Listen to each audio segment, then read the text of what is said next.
ഇനി നമ്മൾ തിരുവനന്തപുരത്തേക്ക് പോവുകയാണ്. അവിടെ ആശമാരുടെ അനിശ്ചിതകാല സമരം പുരോഗമിക്കുകയാണ്. അനിശ്ചിതകാല സമരം ഒത്തുതീർപ്പാക്കാൻ ആരോഗ്യമന്ത്രിക്ക് നേരിട്ട് കത്ത് നൽകുമെന്ന് സമരസമിതി അറിയിക്കുന്നു. അനുനയ നീക്കമുണ്ടായില്ലെങ്കിൽ 2 ദിവസത്തിനകം സമരം അടുത്ത ഘട്ടത്തിലേക്ക് കടക്കുമെന്നും ആശാ ഹെൽത്ത് വർക്കേഴ്സ് അസോസിയേഷൻ ഭാരവാഹികൾ അറിയിച്ചു. ചർച്ചയ്ക്ക് തയ്യാറാണെന്ന് NHM ഡയറക്ടറെയും ആരോഗ്യമന്ത്രിയുടെ ഓഫീസിനെയും അറിയിച്ചതായും സമരസമിതി നേതാക്കൾ വ്യക്തമാക്കി. ഡാൻ കുര്യൻ ചേരുന്നു. ഡാൻ, ആശാം പ്രവർത്തകർ പലവട്ടം അവർ ചർച്ചയ്ക്ക് സന്നദ്ധരായെന്ന് അറിയിച്ചു. ഈ കേന്ദ്ര ആരോഗ്യമന്ത്രിയുമായുള്ള കൂടിക്കാഴ്ചയ്ക്ക് ശേഷം സമരക്കാരുമായുള്ള ചർച്ച നടന്നിട്ടില്ല ഇതുവരെയും. ഈ എല്ലാ ട്രേഡ് യൂണിയനുകളെയും ഒന്നിച്ച് കാണാനാണെങ്കിൽ തങ്ങൾക്ക് സെപ്പറേറ്റ് കാണണം എന്നൊരു ആവശ്യം ഇവർ മുന്നോട്ട് വെച്ചല്ലോ. ആ ആവശ്യത്തിൽ നിന്നും ആശാപ്രവർത്തകർ പിന്നോട്ട് പോയിട്ടുണ്ടോ?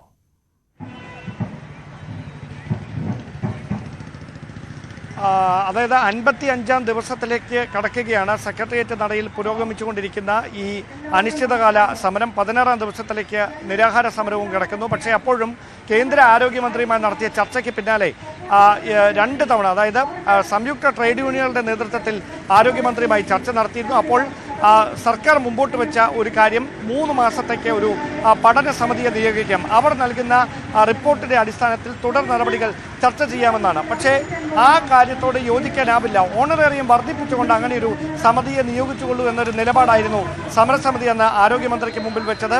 ആ നിലപാടിൽ അവർ ഉറച്ചു നിൽക്കുകയാണ് എന്നാണ് സമരസമിതി നേതാക്കൾ തന്നെ വ്യക്തമാക്കുന്നത്. MA മിനി സമരസമിതിയുടെ നേതാവ് എന്നോടൊപ്പം ചേരുന്നു.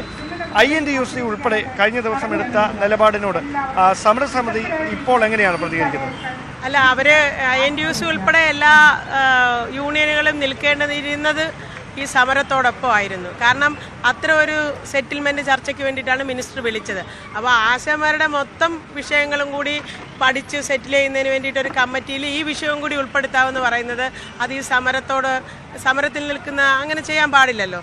അത് നമ്മൾ എന്ന് പറഞ്ഞാൽ ലോങ് ടൈം മൂവ്മെൻറ്റും ഉണ്ട്, ഷോർട്ട് ടൈം മൂവ്മെൻറ്റും ഉണ്ട്. ഏറ്റവും അടിയന്തരമായി പരിഹരിക്കേണ്ടുന്ന പ്രശ്നങ്ങളുമുണ്ട്, ദീർഘകാലാടിസ്ഥാനത്തിൽ പരിഹരിക്കേണ്ടുന്ന പ്രശ്നങ്ങളുണ്ട്. ഇതെല്ലാം കൂടെ ഒന്നിച്ച് കൂട്ടിക്കുഴച്ചിട്ട് സെറ്റിൽമെന്റിലേക്ക് വരുന്നത് ശരിയാവത്തില്ല. ഒരു ആരോപണം പ്രധാനമായി വരുന്നു, ഈ സമരം ഒത്തുതീർപ്പാക്കാതിരിക്കാനുള്ള ഒരു നീക്കം ചില നേതാക്കളുടെ ഭാഗത്ത് നിങ്ങളുടെ ഇടയിൽ നിന്ന് തന്നെ ഉണ്ടാകുന്നു. ഞങ്ങളുടെ ഇടയിൽ നിന്ന് അത് തുടക്കം മുതൽ ഇങ്ങനെയുള്ള കാര്യങ്ങളൊക്കെ പറഞ്ഞുകൊണ്ടിരിക്കുകയാണല്ലോ. ഞങ്ങൾ 3ാമത്തെ തവണ ചർച്ചയ്ക്ക് വിളിച്ചിട്ടും ഒരു സെറ്റിൽമെന്റ് ഫോർമുല ഇവർക്ക് മുന്നോട്ട് വെക്കാൻ കഴിയാതിരിക്കുകയും ഒരു കമ്മിറ്റി എന്നുള്ളൊരു സജഷൻ മാത്രം വെക്കുകയും ചെയ്തപ്പോൾ ആ കമ്മിറ്റി ഒരു ടൈം ബൗണ്ടായിട്ട് അത് ഇതിൻ്റെ നടപടികളിലേക്ക് പോകുമെന്ന് ഉറപ്പാക്കാൻ കഴിയുമെങ്കിൽ അത് ഈ സമരം സെറ്റിൽ ചെയ്യുന്നതിന് വേണ്ടിയിട്ട് ഞങ്ങൾ അങ്ങോട്ടൊരു ഫോർമുല വെച്ചു. ഞങ്ങൾ 1 പടിയല്ല 2 പടിയല്ല എത്രയോ പടി താഴെ വന്നിട്ടാണ് ഈ സമരം സെറ്റിൽ ചെയ്യുന്നതിന് വേണ്ടിയിട്ട് ഒരു ഫോർമുല വെച്ചത്. ഇപ്പൊ കത്തയച്ചേക്കുന്ന ആർക്കാണ്? നമ്മൾ ആരോഗ്യമന്ത്രിക്ക്. അതായത് നമ്മൾ വീണ്ടും ചർച്ചയ്ക്ക് വിളിക്കണം, ഈ സമരം സെറ്റിൽ ചെയ്യണമെന്നുള്ള ആവശ്യമാണ് നമ്മൾ ഉന്നയിച്ചിരിക്കുന്നത്. സമരം സെറ്റിൽ ചെയ്യണ്ടേ, ഞങ്ങൾക്ക് സെറ്റിൽ ചെയ്യണമെന്നുള്ളത് തന്നെയാണ് നമ്മുടെ ആഗ്രഹം. അവിടെ മിനിസ്റ്റർ ആവർത്തിച്ച് പറഞ്ഞൊരു കാര്യമുണ്ട്. INTUCയുടെ സംസ്ഥാന പ്രസിഡന്റ് ആവശ്യപ്പെട്ടത് കൊണ്ടാണ് ഇങ്ങനെ ഒരു ചർച്ച വെച്ചതെന്ന്.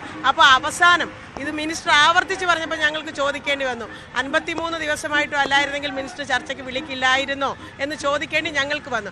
അപ്പം തന്നെ അതിൻ്റെ നിലപാട് നമുക്ക് മനസ്സിലാക്കാവുന്നതല്ലേ ഉള്ളൂ. ഈ സമരം സെറ്റിൽ ചെയ്യാൻ വേണ്ടിയിട്ട് ചർച്ചയ്ക്ക് വിളിക്കാൻ എന്തുകൊണ്ടാണ് അവർ തയ്യാറാകാത്തത്?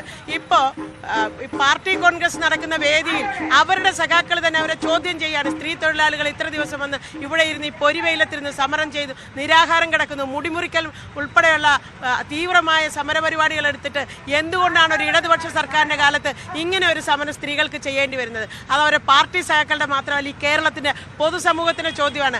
ആ ചോദ്യത്തിന് ഉത്തരം നൽകാൻ ഇവിടുത്തെ സർക്കാർ ബാധ്യസ്ഥമല്ലേ? അപ്പോൾ ഒരു ഒത്തുതീർപ്പുണ്ടായില്ലെങ്കിൽ നിങ്ങളുടെ തുടർ നീക്കം എന്തായിരിക്കും? ഞങ്ങൾ തുടങ്ങിയപ്പോൾ ഫെബ്രുവരി 10 പറഞ്ഞതാണ് ഞങ്ങൾ ഉയർത്തുന്ന ഡിമാൻഡ് നേടിയെടുക്കുന്നവരെ ഞങ്ങൾ ഇവിടെ കാണുമെന്നുള്ളത്. അതിനകത്തൊരു വിട്ടുവീഴ്ചയില്ല. ഞങ്ങൾ തൊഴിലാളികളുടെ വിഷയവുമായി ബന്ധപ്പെട്ട് ആ തൊഴിലാളി പക്ഷത്ത് നിന്നുകൊണ്ടല്ലാത്ത ഒരു നിലപാടിന് ഞങ്ങൾ തയ്യാറല്ല. അങ്ങനെയാണ് സജിത്ത് അവർ നിലപാട് വ്യക്തമാക്കുന്നത്. സമരം ശക്തമായി തന്നെ മുമ്പോട്ട് കൊണ്ടുപോകും. ഒത്തുതീർപ്പ് ശ്രമങ്ങൾക്ക് മുൻകൈയെടുക്കേണ്ടത് ആരോഗ്യമന്ത്രിയും സർക്കാരുമാണ് എന്ന് തന്നെയാണ് സമരസമിതി നേതാക്കൾ ഇപ്പോൾ വ്യക്തമാക്കുന്നത്. ഡാൻ, ഒരു കാര്യം കൂടിയുള്ളത്, ഈ സമരസമിതിയുടെ നിലപാട് നമുക്കറിയാം. ഒരുപക്ഷെ അവർ അല്പം നിലപാടിൽ നിന്ന് പിന്നോട്ട് പോകുന്നു എന്ന സാഹചര്യം കൂടി ആ വാക്കുകൾ സൂചിപ്പിക്കാൻ കഴിയുന്നുണ്ട്. എന്തുവാട്ടെ, പക്ഷേ ഈ സർക്കാർ നിലവിൽ ഇവരുടെ ഈ കത്തിനോട് സ്വീകരിക്കുന്ന നിലപാട് എന്താണ്? എന്തുകൊണ്ടാണ് ചർച്ച വൈകിപ്പോകുന്നതിന് കാരണം? ആരോഗ്യമന്ത്രി അവൈലബിൾ അല്ലേ?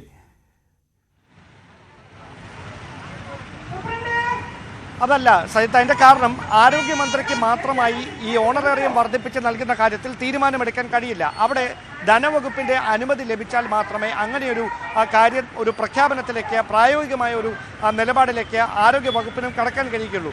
ഈ കാര്യങ്ങൾ കഴിഞ്ഞ ദിവസം തന്നെ സമരസമിതി നേതാക്കളെ അറിയിച്ചതാണ് എന്നാണ് ആരോഗ്യവകുപ്പ് വ്യക്തമാക്കുന്നത്. അതായത് ആരോഗ്യ വകുപ്പിൽ മാത്രം ഒതുങ്ങി നിൽക്കുന്ന പ്രശ്നങ്ങളല്ല നിലവിലുള്ളത്. അതിന് ധനാനുമതി നൽകേണ്ടത് ധനകാര്യ വകുപ്പാണ്. അവർക്ക് അതിന് കഴിയുമോ ഇല്ലയോ എന്നുള്ള കാര്യത്തിൽ വ്യക്തമായ ഒരു മറുപടി ലഭിക്കാത്തത് കൊണ്ടാണ് ആരോഗ്യവകുപ്പിന് അങ്ങനെയൊരു ഉറപ്പ് ആശാ വർക്കർമാർക്കും സമരസമിതി നേതാക്കൾക്കും നൽകാൻ കഴിയാത്തത് എന്നൊരു വിശദീകരണമാണ് ഇപ്പോൾ പുറത്തു വരുന്നത്. എന്തായാലും ഇനിയൊരു ചർച്ചയ്ക്കുള്ള സാധ്യത ഇപ്പോൾ കുറവാണ്. അതായത് സമരസമിതി നേതാക്കൾ അതിന് തയ്യാറാണ് എന്ന് ആരോഗ്യവകുപ്പിനെയും NHM ഡയറക്ടറെയും ഒക്കെ അറിയിച്ചിട്ടുണ്ടെങ്കിലും വെറുതെ ചർച്ച നടത്തിയത് കൊണ്ട് മാത്രമായില്ല.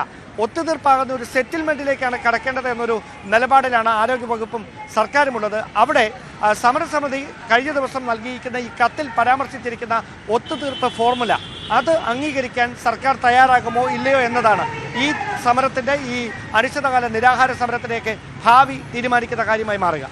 യെസ്, അതാണ് സാഹചര്യം. എന്തായാലും ആശാ സമരത്തിൽ തൽക്കാലം ഒരു ചർച്ച നടക്കാനുള്ള സാധ്യതയില്ല. ഒരുപക്ഷെ ഒരു കൃത്യമായ സൊല്യൂഷൻ ഉണ്ടായി ചർച്ചയ്ക്ക് മുന്നോട്ടിരുന്ന് സമരം തീർക്കാനുള്ള നീക്കം സർക്കാരിൻ്റെ ഭാഗത്തു നിന്നും ആലോചനകൾ നടക്കുന്നു എന്ന് വേണം നമുക്ക് മനസ്സിലാക്കാൻ. എന്തായാലും ആ തരത്തിലാണ് നീക്കങ്ങൾ നടക്കുന്നത്. INTUC അടക്കമുള്ള എല്ലാ ട്രേഡ് യൂണിയൻ, CATU അടക്കമുള്ള ഈ മേഖലയിലെ എല്ലാ ട്രേഡ് യൂണിയൻ സംഘടനകളെയും ഒന്നിച്ചിരുത്തി ചർച്ച ചെയ്യാം, ഇതാണ് സർക്കാരിൻ്റെ നിലപാട്. ഒരുപക്ഷേ ആശാപ്രവർത്തകരുടെ സമരം കൊണ്ട് പ്രശ്നം പരിഹരിക്കുന്നു എന്നൊരു ഇമേജ് ഉണ്ടാവേണ്ടതില്ല എന്ന് സർക്കാരും കണക്കൂട്ടുന്നുണ്ടാവാം.